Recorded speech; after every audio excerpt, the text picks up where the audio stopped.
Hello and welcome to Ms. Pam Reed's Christian Content.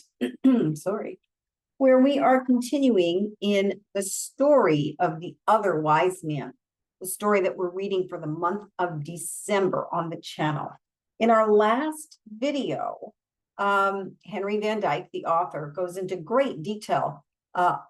Artaban decides to strike out on his own to meet up with the three wise men that see Jesus in Bethlehem and travel with them.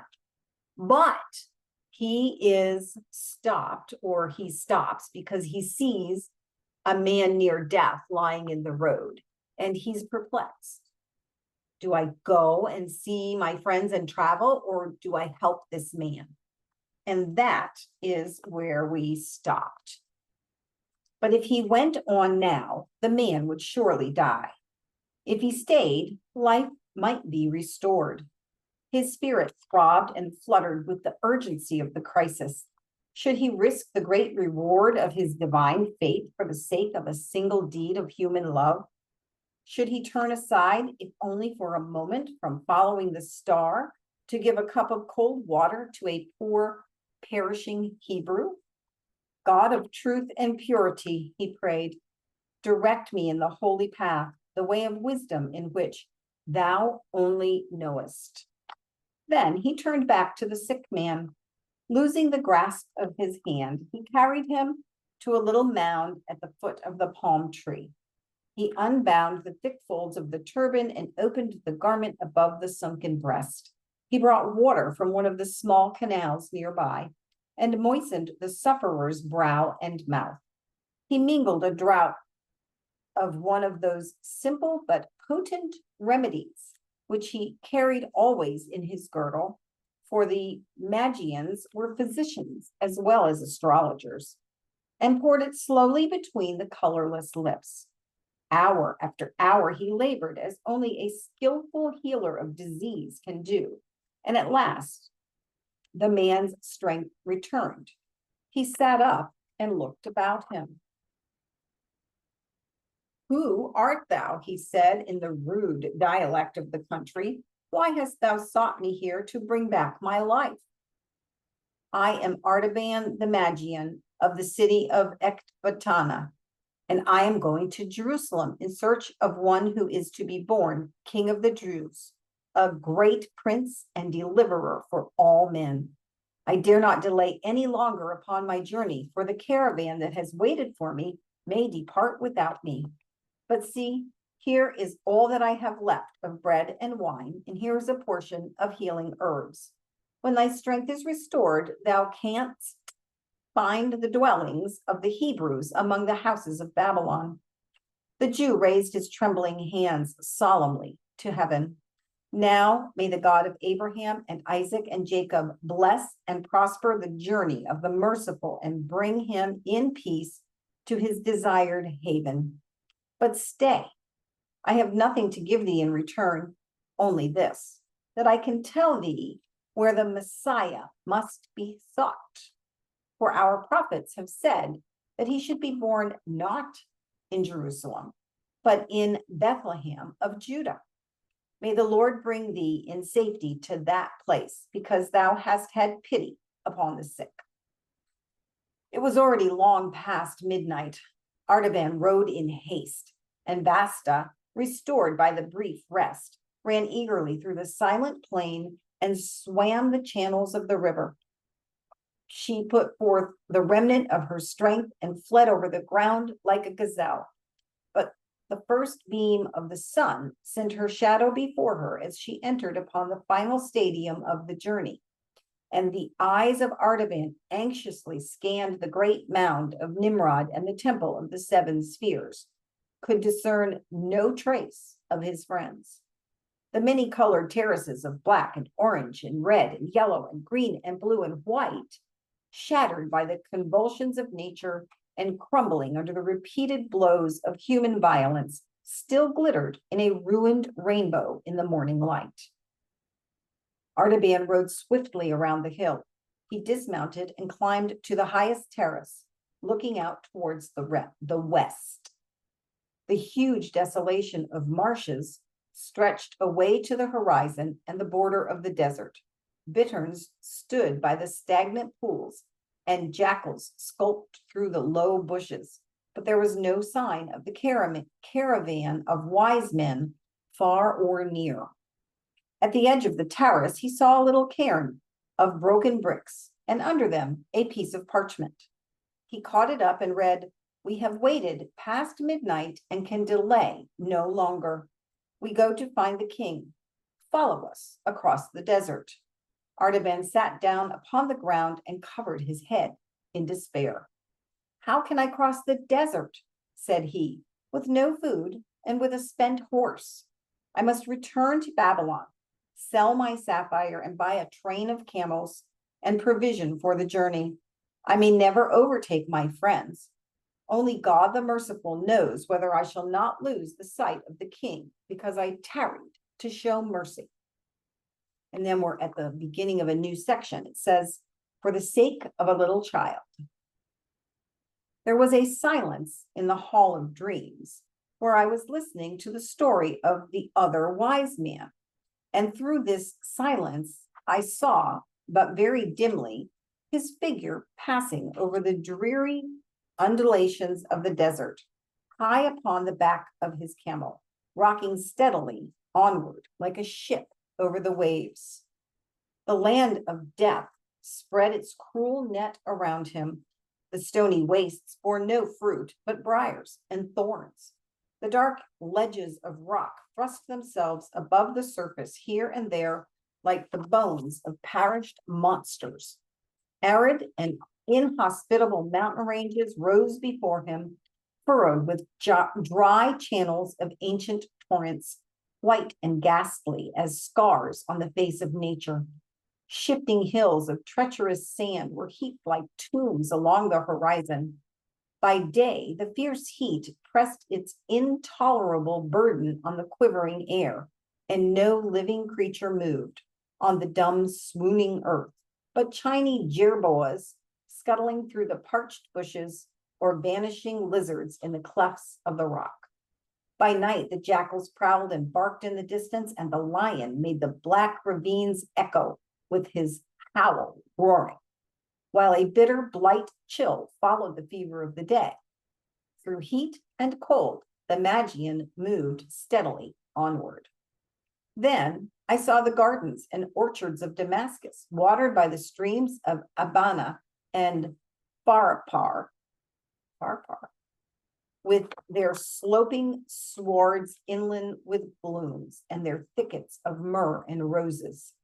I saw also the long snowy ridge of Hermon and the dark groves of cedars and the valley of the Jordan and the blue waters of the lake of Galilee and the fertile plain of Esdraelon and the hills of Ephraim and the highlands of Judah. Through all these, I followed the figure of Artaban, moving steadily onward until he arrived at Bethlehem.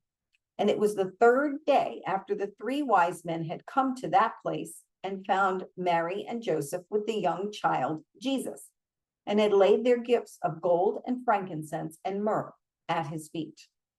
Then the other wise man drew near, weary but full of hope, bearing his ruby and his pearl to offer to the king. "For now at last," he said, "I shall surely find him, though it be alone, and later than my brethren. This is the place of which the Hebrew exile told me that the prophets had spoken, and here I shall behold the rising of the great light. But I must inquire about the visit of my brethren, and to what house the star directed them, and to whom they presented their tribute." The streets of the village seemed to be deserted, and Artaban wondered whether the men had all gone up the hill pastures to bring down their sheep. From the open door of a low stone cottage, he heard the sound of a woman's voice singing softly. He entered and found a young mother hushing her baby to rest. She told him of the strangers from the far east who had appeared in the village 3 days ago, and how they said that a star had guided them to the place where Joseph of Nazareth was lodging with his wife, and her newborn child, and how they had paid reverence to the child and given him many rich gifts. But the travelers disappeared again, she continued, as suddenly as they had come. We were afraid at the strangeness of their visit. We could not understand it.